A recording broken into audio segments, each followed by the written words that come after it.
Big boss ಮನೆಗೆ ಅದ್ಭುತವಾಗಿ entry ಕೊಟ್ಟಿದ್ದು ಜಂಟಿಯಾಗಿ ಅದು ಗಿಲ್ಲಿ ಮತ್ತು ಕಾವ್ಯ ಮೋಡಿ ಮಾಡಿದ್ರು. ಬಿಗ್ ಬಾಸ್ನಲ್ಲಿ ಗಿಲ್ಲಿ ಕೂಡ ಗೆದ್ದರು. ಕಾವ್ಯಗೆ ಗೆದ್ದಿರುವ ಒಂದು ಕಂಟೆಸ್ಟೆಂಟ್ ಅಷ್ಟೇ ಫೇಮ್ ಕೂಡ ಸಿಕ್ತು.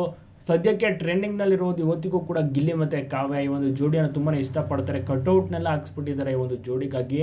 ಜೊತೆಗೆ ಆ ಬ್ರೇಸ್ಲೈಟನ್ನು ಸಹ ಬಿಗ್ ಬಾಸ್ನ ಮನೆಯೊಳಗಡೆ ಬಂದಂಥ ಕಾವ್ಯ ಅವರ ತಂದೆ ಗಿಲ್ಲಿಗೆ ಕೊಟ್ಟಿರ್ತಾರೆ. ಅದೇ ಒಂದು ಬ್ರೇಸ್ಲೈಟ್ ಇವತ್ತಿಗೂ ಕೂಡ ಆಚೆ ಕಡೆ ಗಿಲ್ಲಿ ನಟ ಎಲ್ಲೇ ಹೋದರೂ ಕೂಡ ಅವರ ಒಂದು ಕೈಯನ್ನು ಗಮನಿಸಿದ್ರೆ ಗೊತ್ತಿರುತ್ತೆ, ಬಲ ಕೈಗೆ ಹಾಕೊಂಡಿದ್ದಾರೆ.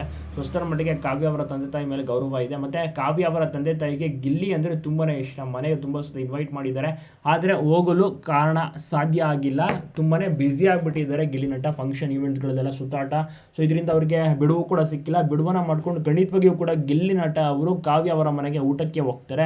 ಕಾವ್ಯ ಅವರು ವೆಜ್ ಆಗಿರುವಂಥ ಕಾರಣ ವೆಜ್ ಊಟವನ್ನೇ ಮಾಡಬೇಕು, ಮನೇಲಿ ವೆಜ್ ಊಟವನ್ನೇ ತಯಾರು ಮಾಡ್ತಾರೆ ಗಿಲ್ಲಿಗಾಗಿ. ಗಿಲ್ಲಿನ ತುಂಬ ಜನ ಇಷ್ಟಪಡ್ತಾರೆ, ಅದರಲ್ಲೂ ಕುಟುಂಬಸ್ಥರು, ಬೇರೆ ಬೇರೆ ಕಂಟೆಸ್ಟೆಂಟ್ಸ್ಗಳು ಎಲ್ಲರೂ ಕೂಡ ಖುಷಿ ಪಡ್ತಾರೆ ಗಿಲ್ಲಿನ ನೋಡಿದ್ರೆ. ನಿಜವಾಗ್ಲೂ ಕೂಡ ಸೂಪರ್ ಅಂತ ಹೇಳ್ಬೋದು. ಇವರ ವ್ಯಕ್ತಿತ್ವ ಆಗಿರ್ಬೋದು, ಇವರ ಒಂದು ಆಟ, ಇವರ ಮಾತಾಡುವಂಥ ಶೈಲಿ, ಇವರ ಸಿಂಪ್ಲಿಸಿಟಿ ಎಲ್ಲವೂ ಕೂಡ ಜನರಿಗೆ ಇಷ್ಟ ಆಗುತ್ತೆ. ಸೊ ಹೀಗಾಗಿ ಗಿಲ್ಲಿನ ತುಂಬ ಜನ ಲೈಕ್ ಮಾಡ್ತಾರೆ. ಅದರಲ್ಲೂ ಕಾವ್ಯ ಅವರ ಮನೆಯವರು ಕೂಡ ಅಷ್ಟೇ ಊಟಕ್ಕೆ ಕರೆದಿದ್ದಾರೆ. ಅತಿ ಶೀಘ್ರದಲ್ಲೇ ಗಿಲ್ಲಿ ಅವರು ಕಾವ್ಯ ಮನೆಗೆ ಹೋಗಿ ಊಟವನ್ನು ಸಹ ಮಾಡಲಿದ್ದಾರೆ.